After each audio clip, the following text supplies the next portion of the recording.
அஸ்ஸலாமு அலைக்கும். Hi friends, எப்படி இருக்கீங்க? சிக்கன் பிரியாணி சூப்பராக எப்படி செய்யலான்னு பார்க்கலாம். நல்லா டேஸ்ட்டாக இருக்கும். எந்த மசாலாலாம் அரைக்க தேவையில்ல. வாங்க வீடியோக்குள்ளே போகலாம். Welcome to Shiza's kitchen. அளவு நான் அப்படியே சொல்கிறேன். உங்களுக்கு புரியலன்னா டிஸ்கிரிப்ஷனில் செக் பண்ணிக்கோங்க. ஒரு குக்கர் எடுத்திருக்கேன். அதில் 250 ml ஆயில் நீங்கள் ஆட் பண்ணிக்கோங்க. 1 kgக்கான அளவு தான் நான் சொல்கிறேன்.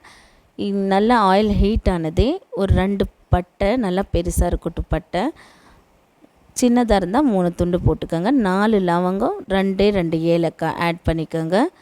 300 கிராம் வெங்காயம் ஆட் பண்ணிக்கோங்க. நல்லா ஆயில் ஹீட்டாக இருக்கட்டும் வெங்காயம் ஆட் பண்ணும்போது. ஆட் பண்ணிவிட்டு கொஞ்சம் குக் ஆகணும். ஒரு லைட்டாக கலர் சேஞ்ச் ஆகணும் வெங்காயம். அதுக்கப்புறம் நம்ம இஞ்சி பூண்டு பேஸ்ட்டு ஆட் பண்ணிக்கலாம்.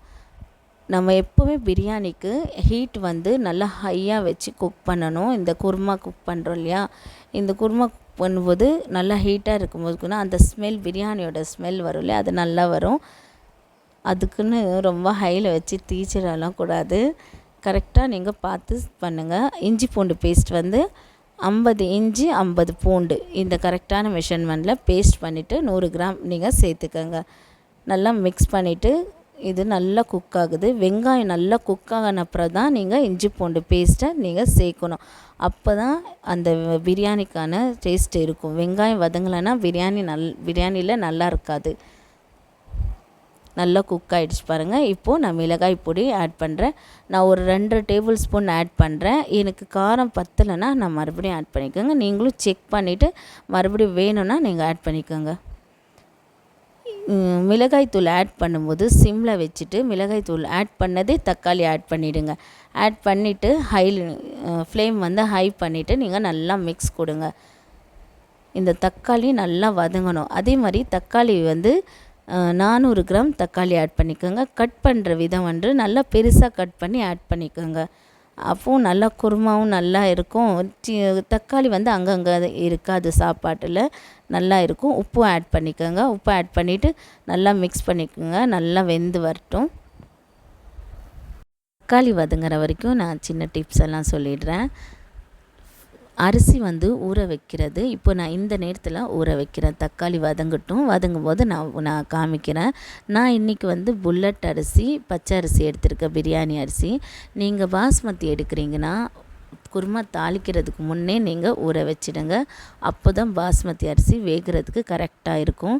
இப்போது இந்த புல்லட் அரிசினால் நான் கம்மியான டைம் போதும், ஒரு 20 நிமிஷம் 25 நிமிஷம் போதும் ஊற வைக்கிறதுக்கு. ரொம்பலாம் ஊற வச்சா அது அரிசி உடஞ்சிரும். நல்லா வாஷ் பண்ணிவிட்டு வச்சிடுங்க. இப்போ தான் நான் தண்ணியும் வச்சுருக்கேன், பக்கத்தில் வச்சுட்டேன் அரிசி வேக வைக்கிறதுக்கு. தக்காளியெல்லாம் நல்லா மேஷ் ஆகிட்டுருக்கு. இப்போது நம்ம சிக்கன் 1 kg ஆட் பண்ணிக்கலாம். நீங்கள் பீஃப் ஆட் பண்ணுறீங்க, மட்டன் ஆட் பண்ணுறீங்க, சிக்கன் எது இருந்தாலும் தக்காளி நல்லா மேஷ் ஆகி ஆயில் ரிட்டன் தெரியுதா, மேலே எப்படி ஆயில் நிற்குது, அந்த நேரத்தில் தான் நீங்கள் மீட்டை ஆட் பண்ணணும். இப்போ சிக்கன் ஆட் பண்ணிவிட்டு நல்லா ஒரு மிக்ஸ் கொடுத்துருங்க. உப்பு கம்மியாக இருந்துச்சு, உப்பு ஆட் பண்ணிக்கலாம். இந்த குருமா தான் பிரியாணிக்கு இம்பார்ட்டன்ட். இந்த குருமாவில் தான் புளிப்பு, காரம், உப்பு எல்லாமே நம்ம சேர்க்குறோம். இது பர்ஃபெக்டாக வந்தால் நம்மளுக்கு பிரியாணியும் பர்ஃபெக்டாக வந்துடும். அதுக்கப்புறம் அரிசி வடிக்கிறது அதுவும் நான் சொல்லித்தரேன் உங்களுக்கு. நல்லா மிக்ஸ் பண்ணிட்டேன். இப்போது நான் தயிர் அளவு சொல்கிறேன் பாருங்கள். 10 ரூபா பாக்கெட் தயிர் நான் வாங்கியிருக்கேன், ஆரோக்கியாவோடது. இதில் கொஞ்சம் கால்வாசி விட்டுட்டு நான் மொத்த தயிரையும் ஆட் பண்ணிக்கிறேன். 1 kgக்கான அளவு. எலுமிச்சப்பழம் ஒரு எலுமிச்சப்பழம் நல்லா பெருசாக இருந்துச்சு, அதனால நான் முக்கால் மட்டும் ஆட் பண்ணிக்கிட்டேன், கால்வாசி எடுத்துட்டேன். உங்களுக்கு மீடியம் சைஸில் இருக்குது, சின்னதாக இருக்குன்னா முழுசாக நீங்கள் ஆட் பண்ணிக்கோங்க. அப்போ தான் கரெக்டாக இருக்கும் 1 kgக்கு. நல்லா மிக்ஸ் பண்ணிவிடுங்க. நான் சிக்கன் பிரியாணின்னு சொல்லிவிட்டு இதிலே நான் தயிர், எலுமிச்சப்பழம்லாம் ஆட் பண்ணிடுறேன்.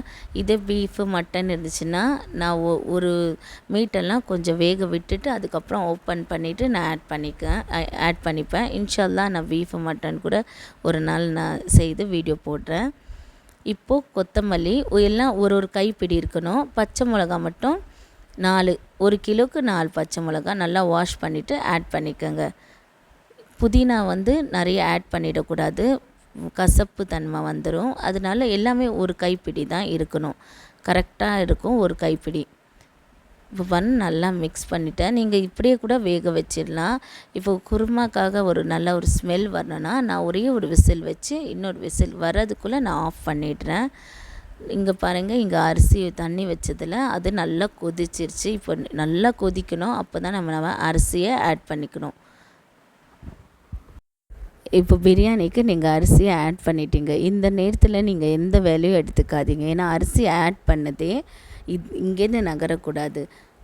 ஆட் பண்ணிவிட்டு உப்பும் ஆட் பண்ணிக்கோங்க. உப்பு வந்து தண்ணி வந்து கொஞ்சம் டேஸ்ட் பண்ணால் உப்பு ஆட் பண்ணிவிட்டு நம்மளுக்கு கொஞ்சம் உப்பு வந்து நாக்கில் கொஞ்சமாக இப்படி உரைக்கணும். அது மாதிரி இருந்தால் அப்போ சாப்பாடுக்கும் குருமாவுக்கும் கரெக்டாக இருக்கும். அதுக்கு நிறைய போட்டுறாதீங்க. மிக்ஸ் பண்ணிவிட்டு நான் மூடி போட்டு நல்லா குக் பண்ணிடுறேன். ரொம்ப நேரம்லாம் வச்சு மூடி நம்ம விட்டுட்டு எங்கன்னா போயிடக்கூடாது. இங்கே பாருங்கள், இந்த அளவு தான்.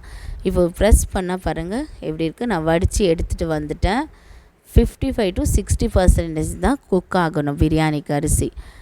அப்போது தான் பிரியாணியோட இது கரெக்டாக இருக்கும். இப்போது இன்னொரு டிப்ஸ் என்னென்னா, பிரியாணி அரிசி நம்ம வடித்து எடுத்துகிட்டு வரோம். நல்லா ஹீட்டாக இருக்குது.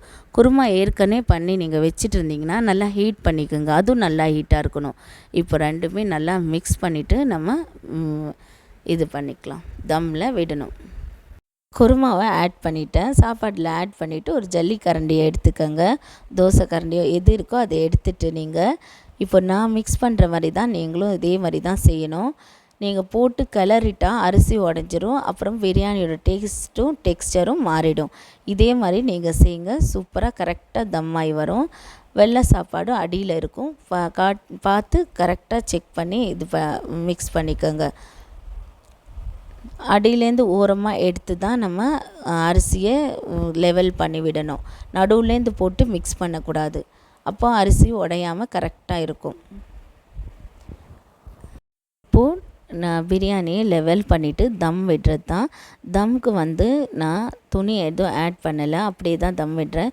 கஞ்சி தண்ணியை நல்லா ஹீட்டாக இருக்கணும். ஹீட் பண்ணி குக்கரில் ஆட் பண்ணிவிட்டு குக்கர் மூடிட்டு இதே மாதிரி தான் நான் காமிக்கிறேன் இல்லையா, இதே மாதிரி தான் தம்க்கு வச்சுருக்கேன். 15 நிமிஷத்துலேருந்து 20 நிமிஷம் வந்து வச்சுருக்கேங்க. எப்படி ஆவி போகுது பாருங்கள். இது மாதிரி உங்களுக்கு வரணும். அப்போ தான் தம் கரெக்டாக ஆயிருக்குன்னு. இங்கே பாருங்கள், சாப்பாடு எடுத்தால் இவ்வளோ நல்லா முழுசாக அரிசியாக இருக்குது. இந்த வேவு தான் கரெக்டாக இருக்கும். பிரியாணி சாப்பிட்றதுக்கும் சூப்பராக டேஸ்ட்டாக இருக்கும். எப்படி விழுது பாருங்கள். எடுத்தால் பிரியாணி இது மாதிரி விழணும். அப்போது கரெக்டாக பர்ஃபெக்டாக இருக்குதுன்னு அர்த்தம். டேஸ்ட்டும் டெக்ஸ்சரும் சூப்பராக வந்திருக்கு. கண்டிப்பாக ட்ரை பண்ணி பாருங்கள் ஃப்ரெண்ட்ஸ். ட்ரை பண்ணிவிட்டு எப்படி இருக்குதுன்னு சொல்லுங்கள் ஃப்ரெண்ட்ஸ். புதுசாக பார்க்குறதா இருந்தால் என் சேனலை லைக் பண்ணுங்கள், சப்ஸ்கிரைப் பண்ணுங்கள், சப்போர்ட் பண்ணுங்கள். அஸ்ஸலாமு அலைக்கும். பாய்.